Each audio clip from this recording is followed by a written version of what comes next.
Ինձ հաճախ գրում են. լավ, մի բան արեք, այս իշխանությունը հեռացրեք, մենակ խոսում եք։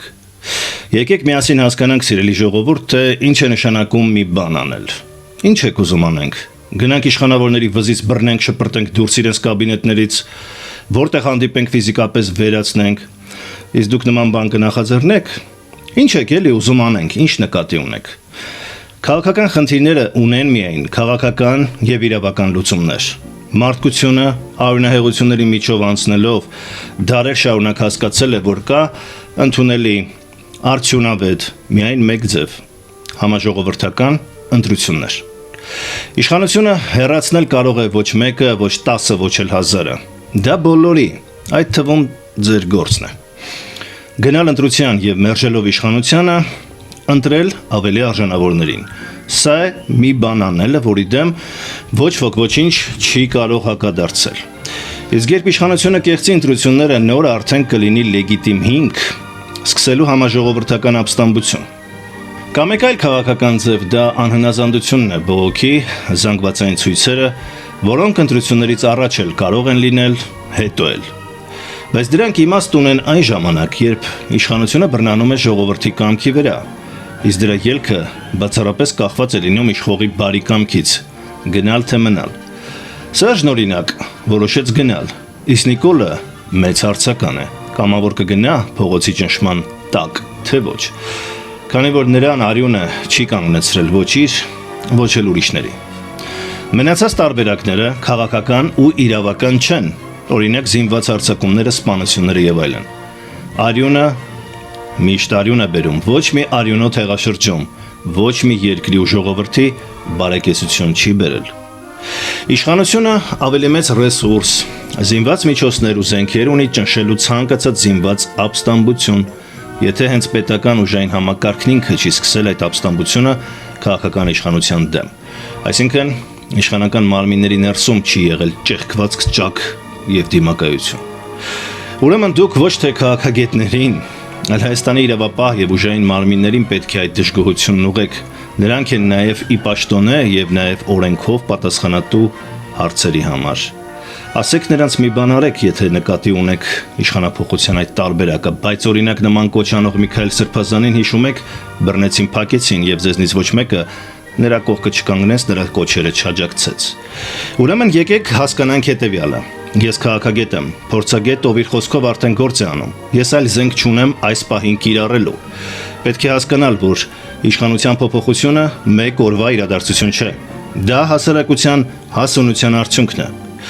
Ես իմ խոսքով, իմ գործունեությամբ նպաստում եմ այդ հասունացմանը։ Միասին բացահայտում ենք ճշմարտությունը։ Բացի դրանից, հարցը միայն այն չէ, թե ինչպես փոխել իշխանությունը։ Հարցը նաև այն է, թե ով է գալու դրանից հետո։ Ցանկացած իշխանություն մնում է այնքան ժամանակ, որքան հասարակության մեծամասնությունը պատրաստ է նրան հանդուրժել։ Շատերը կարծում են, թե ընտրությունները ոչինչ չեն փոխում։ Դա շատ վտանգավոր մտածողություն է։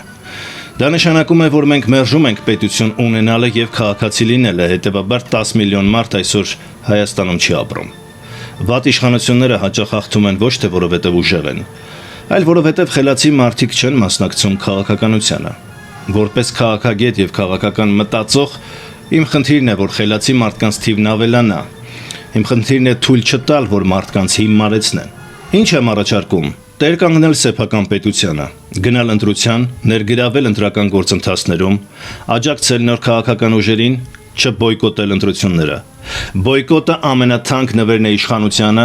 եւ նաեւ որոշ ընդդիմադիրներին։ Մարդիկ հաճախ ուզում են իշխանափոխություն, բայց վախենում են, թե ով է գալու հետո։ Հայաստանին պետք է բոլորովին այլ հեռանկար, քան մինչ այս առաջարկվել է, իրական այլընտրանք է պետք։ Իսկ ինչ է նշանակում այլընտրանք։ Նոր առաջնորդներ,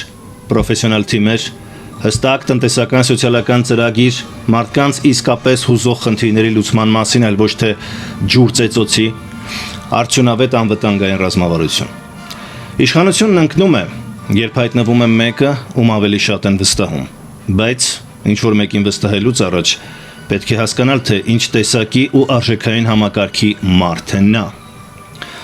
Ամենավտանգավոր փոփոխությունները, սիրելի ժողովուրդ, այն են, որոնք արվում են առանց ծրագրի։ Մենք արդեն տեսել ենք դրա արդյունքը։ Նիկոլը եկել է միայն դատարկ լոզունգներով, առանց ծրագիր, առանց սկզբունք։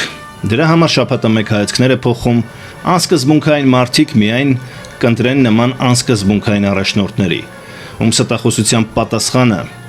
աչյոտը փողոցային ժարգոնով ասած ցանկացած երեխա Հայաստանում այսօր կարող է տալ։ Իսկ այդ աստիճան սուտասան ղեկավարներին երկրի ղեկին կարգելը պատիվ չի բերում ոչ մի երկրի ու ժողովրդի։ Իմ խնդիրն է խոսել սկզբունքների ու արժեքների մասին, որպեսզի քաղաքացիները առաջնորդվեն դրանցով, այլ ոչ թե մարդուն ատելով ու սիրելով, ոչ թե արդարացնելով բացահայտ սուտը, կեղծիքն ու խաբեությունը։ Քաղաքականությունը ատել ու սիրելու, մուտիլովկաների եւ կռուտիտների մասին չէ, այլ բոլորիս կյանքը ճիշտ կազմակերպելու եւ երջանիկ հասարակություն պետություն ունենալու մասին է։ Քաղաքականությունը ընտրելու եւ ընտրվելու մասին է։ Արագ փոխվում են ռեժիմները, իսկ պետություններն ու մարդիկ դանդաղ են փոխվում, սիրելի բարեկամներ։ Ձեր վրա կարող եք դա իմանալ եւ համոզվել։ Դուք հաճախ եք լավ ինչ անել։ Ես ազնիվ կպատասխանեմ։ Չկա մի կոճակ, որ հիմա սեղմենք եւ փոխվի իշխանությունը։ Կա հասուն հասարակություն, որը այլևս չի համաձայնվում վատ կառավարման հետ։ Դա է ճանապարհը։ Կա քաղաքացիների մասնակցություն, ընտրություններից մինչև հանրային վերահսկողություն։ Սա է ուղին։ Եվ ամենակարևորը, կա հստակ պատկերացում, թե ինչ պետություն ենք կառուցելու հետո։ Իմ խնդիրը ձեզ բարիկադների տանել չէ։ Իմ խնդիրը ձեզ ցույց տալն է, թե ինչպես է իրականում աշխատում եւ պետք է աշխատի իշխանությունը։ Ես դրա իրավունքը ունեմ, քանի որ ես դրա մասնագետն եմ։ Եթե ուզում եք փոփոխություն, սկսեք ձեզ պահել որպես քաղաքացիներ, այլ ոչ թե որպես հանդիսատես կամ ինչն ավելի վատ է, այս կամ այն քաղաքական ուժի զոհը։ Քաղաքականությունը շոու չէ։ Դա ձեր կյանքի կառավարման համակարգն է, որին պետք է մասնակից լինեք։ Ձեր ընտրությամբ։ Եթե մենք մեր խոսքով ու շփումներով գանք ընդհանուր հայտարարի մեր պետության ապագայի վերաբերյալ, որ պետք է ընտրել միայն սկզբունքային ու արժեքներ ունեցող առաջնորդների, ուրեմն արդեն հասած կլինենք իշխանափոխության մեր մտքերում, որը արդեն ռեալ կյանքում իրականացնելը կդառնա սուտ տեխնիկայի խնդիր։ Քաղաքականությունն ամենից առաջ խոսելու եւ միմյանց հասկանալու մասին է։ Ամեն ինչ սկսվում եւ ավարտվում է դրանով։ Հետևաբար այո, խոսում ենք, որպեսզի մեր խոսքը ի վերջո գործ դառնա։ Առաջիկայում կխոսենք, թե ինչպիսի պետություն եւ իշխանություն եմ ես անձամբ ցանկանում տեսնել Հայաստանում։ Կհանդիպենք։